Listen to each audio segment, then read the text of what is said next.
Hello नमस्कार, welcome to अर्थनीती। आजचा video आपला गव्हर्नमेंट स्कीमवर आहे। मी तुम्हाला मागे बरेच इनपुट्स दिलेत, कन्सेप्टच्या संदर्भात, फॅक्टच्या संदर्भात किंवा एखादा टॉपिक असेल त्याचं ओरिएंटेशन दिलेलं आहे। गव्हर्नमेंट स्कीम हा एक असा मुद्दा होता की जो आता तितकाच महत्त्वाचा जेवढं की आपण कन्सेप्ट आणि फॅक्ट्स बघितलेला आहे तो आजच्या व्हिडिओमध्ये घेऊन येतोय। चलो, हे आपले जे पुण्याच्या बाहेर विद्यार्थी आहेत त्यांच्यासाठी आपलं इकॉनॉमिक्ससाठी जी काही इन्क्वायरी होती आहे तर ऑनलाईन रेकॉर्डेड बॅच अवेलेबल आहे। अर्थनीतीचा ॲप डाउनलोड करा, डिस्क्रिप्शनमध्ये तुम्हाला ही लिंक दिलेली आहे आपल्या ॲपची, त्याच्यात डेमो पण आहे। तुम्ही या सगळ्या बॅचचे वैशिष्ट्य हे इथं बघितल्यानंतर एक्झॅक्टली त्याच्यात काय असेल याची क्लिअरिटी मी त्या लेक्चरमध्ये दिलेली आहे, ती आधी बघा आणि नंतर जॉईन करा।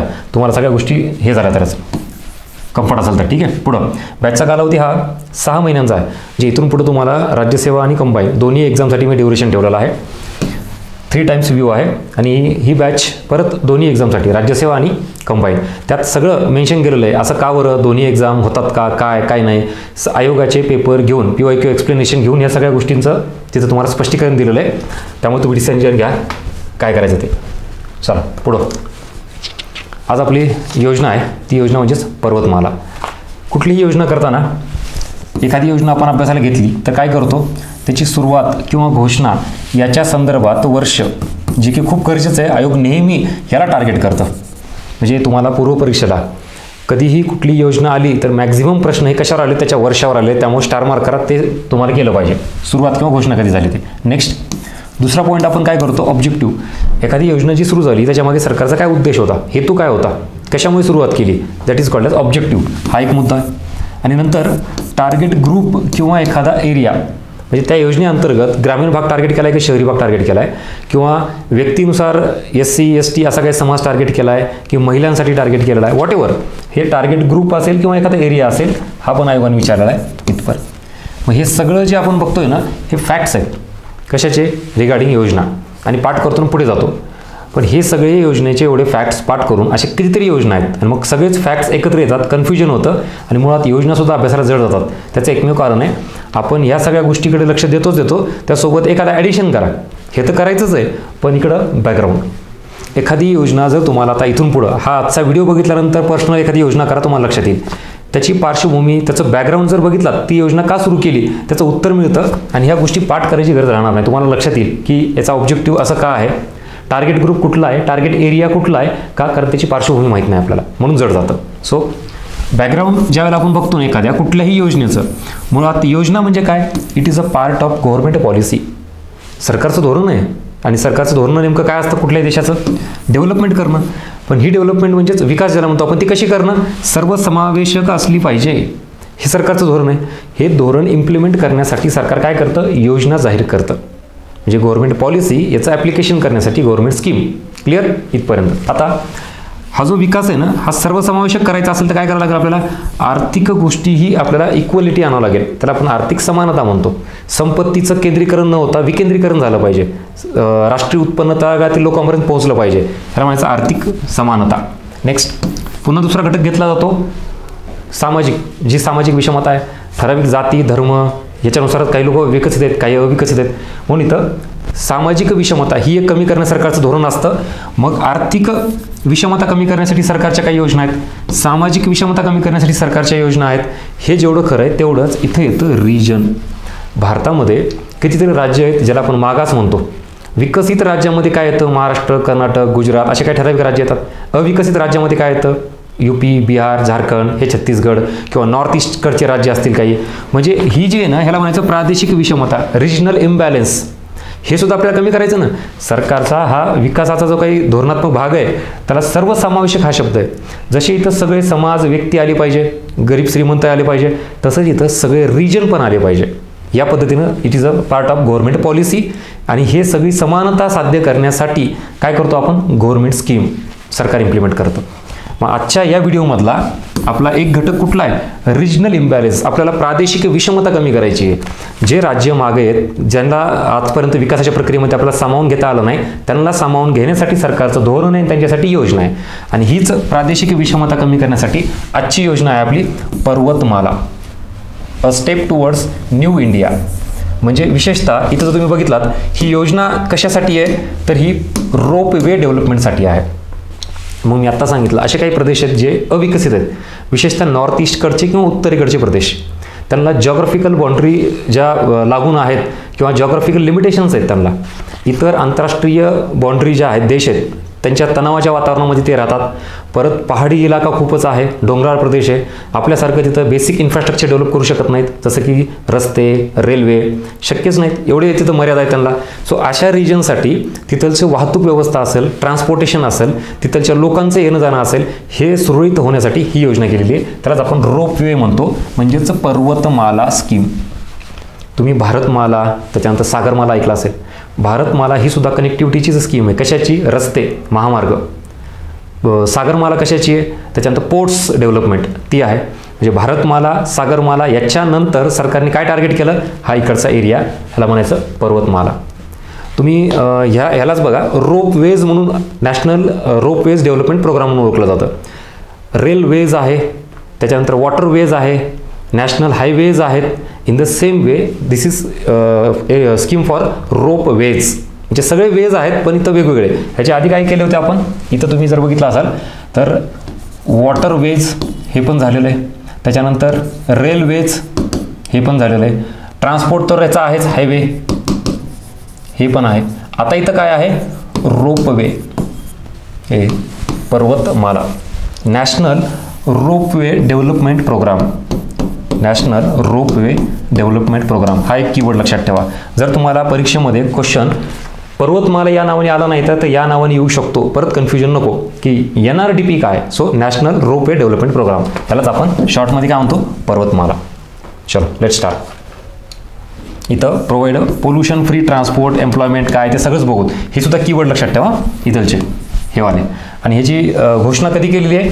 2022-23 याच्यामध्ये.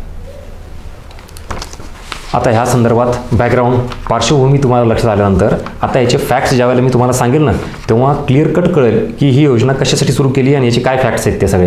ही PDF आहे. ह्या सगळ्या गोष्टी टेलिग्राम चॅनलला आपल्या अवेलेबल आहेत.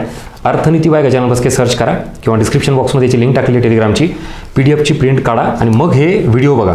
तुम्हाला सगळी गोष्ट लिहून घ्यायची गरज नाही, फक्त समजून घ्या. पूर्ण फॅक्ट्स ऑलरेडी या PDF मध्ये दिलेले आहेत, बेसिक सगळे.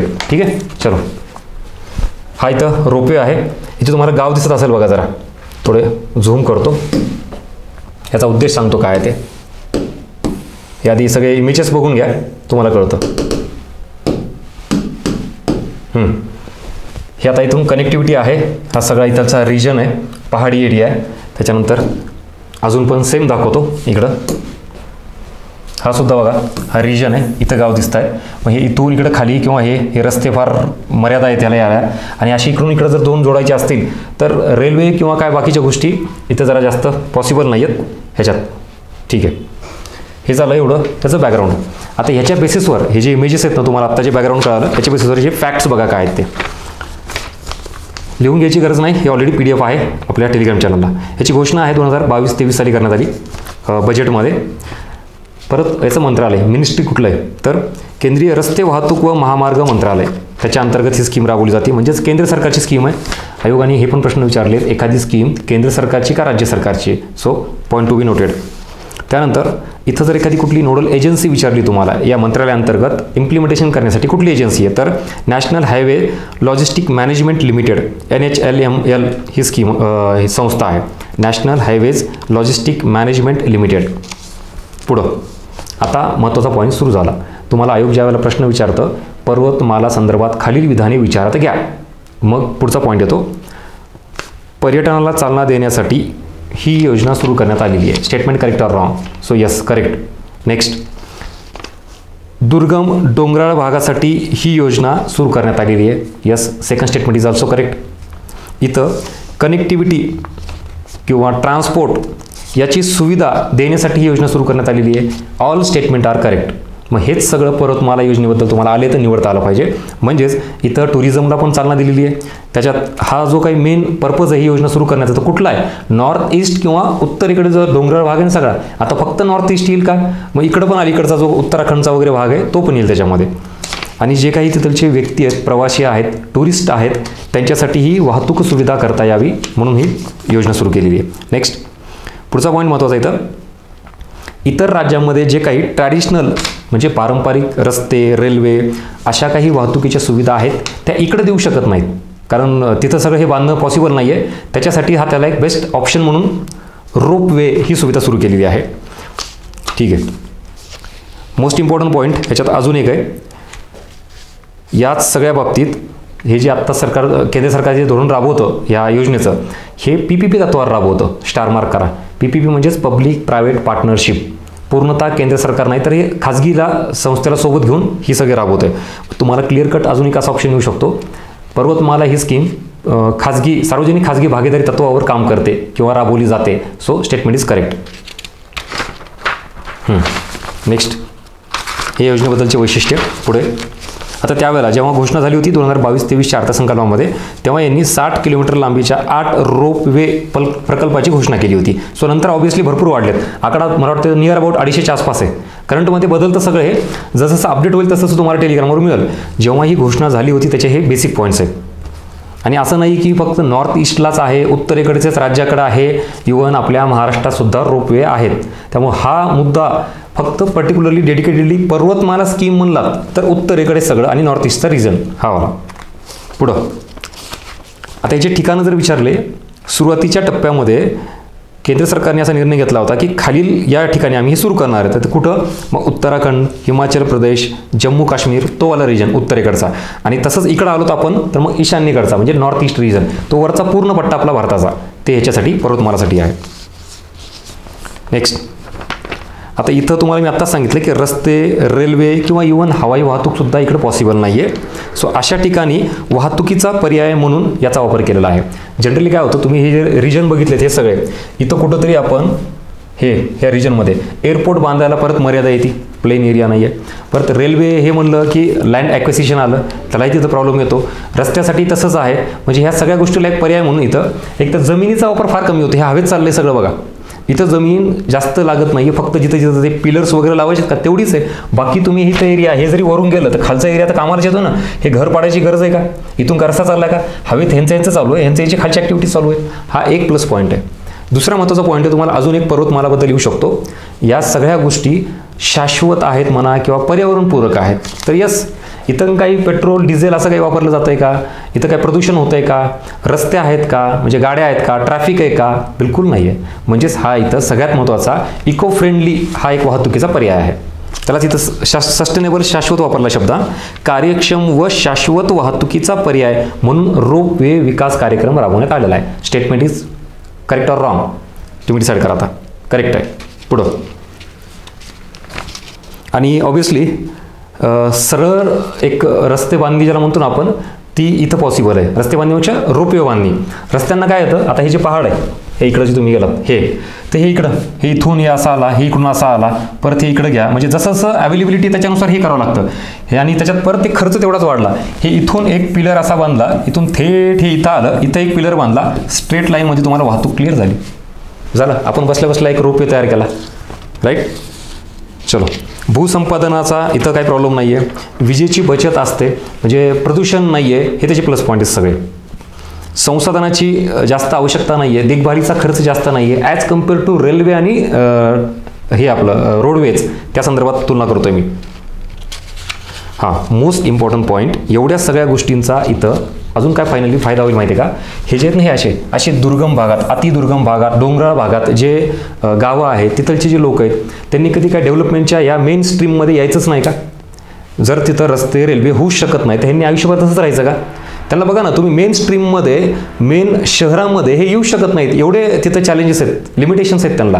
मग ह्यासाठीच हे रोपवे डेव्हलपमेंट प्रोग्राम आहे की आपल्याला सर्वसमावेशक विकास करायचा आहे. हे सुद्धा भारताचेच नागरिक आहेत, पण अशा दुर्गम भागात असल्यामुळे त्यांना ना एज्युकेशन आहे, ना हेल्थ आहे, ना काही इतर काही गोष्टी सुविधा आहेत त्या त्यांना देता येतील. आता इथून जर हे असा रोपवे बांधला तर मला सांगा, इथं कुठला तरी चांगला एरिया आहे, प्लेन आहे, आणि तिथं एज्युकेशन आहे, हेल्थ आहे, तर यांना हे पटकन येता येतं आणि ही सुविधा घेता येते. आणि आपल्याला इथं जे आपण म्हणलं होतं ना फायनली, हे इथं हे रिजनल इम्बॅलन्स, आपल्याकडे काय करायचं, डेव्हलपमेंट कसली डेव्हलपमेंट करायची, इन्क्लुझिव्ह सर्वसमावेशक डेव्हलपमेंट, ही गव्हर्नमेंटची पॉलिसी आहे. आणि ही रिजनल इम्बॅलन्स आपल्याला दूर करणं किंवा रिजनल डेव्हलपमेंट करण्यासाठीच काय केलेली योजना, कुठली, पर्वतमाला, ही जी आत्ता आपण केलेली ही रोपवेची. So this is all about आपली पर्वतमाला स्कीम. सो अशा पद्धतीनं आपण नुसते फॅक्ट्स जर इथं आलो आणि वाचून दाखवलो त्याला काही अर्थ नाही. तुम्ही आजपर्यंत योजना केल्या असतील कितीतरी, पण त्याच्यात आणि याच्यात फरक जाणवला का? कसा वाटला हा कंटेंट, हा व्हिडिओ? नक्की तुमचे फीडबॅक कमेंट बॉक्समध्ये मेन्शन करा. व्हिडिओला लाईक करा, जास्तीत जास्त विद्यार्थ्यांपर्यंत शेअर करा. कारण योजनेचा अभ्यास आपण फक्त पाठांतराकडे करत होतो, जे ह्याचा मुद्दा तुम्हाला मी तर सांगितला. ही सवय आपल्याला मोडायची. कुठं? हा एवढा एरिया, हा आयोगाचा मेन एरिया बरं का. म्हणजे आयोगाचे प्रश्न कसे आहेत ते ह्याच्यावर आहेत, पण हे पाठ करून प्रश्न सॉल्व्ह होणार आहेत का? आता जर हे इकडचा एरिया तुम्हाला मी जे आज सांगितला असं कुठलं तरी बेसिक बॅकग्राऊंड विचारात घेतलं, मुळात ही योजना का सुरू केली त्याचं जर उत्तर मिळालं तर ऑटोमॅटिकली ती कुठे सुरू केली, कोणासाठी सुरू केली, ह्या सगळ्या गोष्टी लक्षात ठेवायला सोपं जातं. आणि मग फॅक्च्युअल डेटा तर तुम्हाला दिलेलाच आहे, पण हे मी काय कुठून नवीन शोधून आणलं आहे का? आपल्या इकॉनॉमिक गाईडमध्ये पण दिलेलं आहे, ह्या नोट्समध्ये पण आहे, इतर पुस्तकात पण आहे, सगळीकडे आहे. पण पर्वतमाला योजना जी अनलॉक झाली आहे आज, ती याच्या आधी झाली होती का? मग याच सगळ्या पद्धतीनं आपण अशाच सगळ्या योजना कव्हर करायचा प्रयत्न करू, जेवढ्या पॉसिबल आहेत तेवढ्या. ह्या आपल्या इकॉनॉमिक्स गाईडमध्ये पण योजना दिलेल्या आहेत, बेसिक त्याची इन्फॉर्मेशन जी आयोगाला अपेक्षित आहे ती. तुम्ही इकॉनॉमिक्स गाईड आवर्जून 2024साठी एकदा मी रिकमेंड करतो स्ट्रॉंगली, तुम्ही एकदा बघून घ्या. त्याच्यात इकॉनॉमिक्सच्या कन्सेप्ट आहेत, फॅक्ट्स आहेत, त्यासोबत करंट अपडेट डेटा आहे आणि मोस्ट इम्पॉर्टंट म्हणजेच गव्हर्नमेंट स्कीम. त्याचा बेसिक जो डेटा परीक्षेला अपेक्षित असलेला आहे तो दिलेला आहे तिथं. बाकी आपण अशीच एक स्कीम कव्हर करायचा प्रयत्न करूयात. राज्यसेवा पूर्वपरीक्षा आणि संयुक्त पूर्वपरीक्षा 2024 यासाठी सगळ्या अँगलनी मी इनपुट देतोय, तुम्ही बघताय. नवीन तुम्ही कोणी प्लॅटफॉर्मवर असेल तर मागचे एकदा व्हिडिओ जाऊन बघा आवर्जून. फक्त कन्सेप्टच नाही तर फक्त फॅक्ट, ह्या दोन्हीवरच कामच नाही आहे, तर कन्सेप्ट, फॅक्ट्स, करंट, योजना, त्यासोबत MCQ अप्रोच, एवढ्या काही गोष्टी करूनही अजून मी तुम्हाला एखादा टॉपिक कसा करायचा याच्यावरही काम करतोय. त्याच्याही पलीकडे जाऊन जे आपण त्याला म्हणतो ना कम्फर्ट झोन नेमका काय आहे, फेलियर काय येतं आहे, याही गोष्टीवर काम केलेलं आहे. म्हणजे कुठलीच बाजू कमी नाही आहे. तुम्ही आपल्या यूट्यूब चॅनलला नवीन असाल तर आवर्जून मागचे एकदा व्हिडिओ बघा आणि टेलिग्राम चॅनल सबस्क्राईब केलं नसेल तर करून ठेवा. सगळ्या अपडेट्स आणि PDF या नोट्सच्या तुम्हाला त्याच्यावर मिळतील. ठीक आहे. So this all about today's session, पर्वतमाला स्कीम. एक पुढची आपण बघूयात. सो नक्की तुमची फीडबॅक मेन्शन करा. भेटूया पुढच्या व्हिडिओमध्ये. Thank you so much.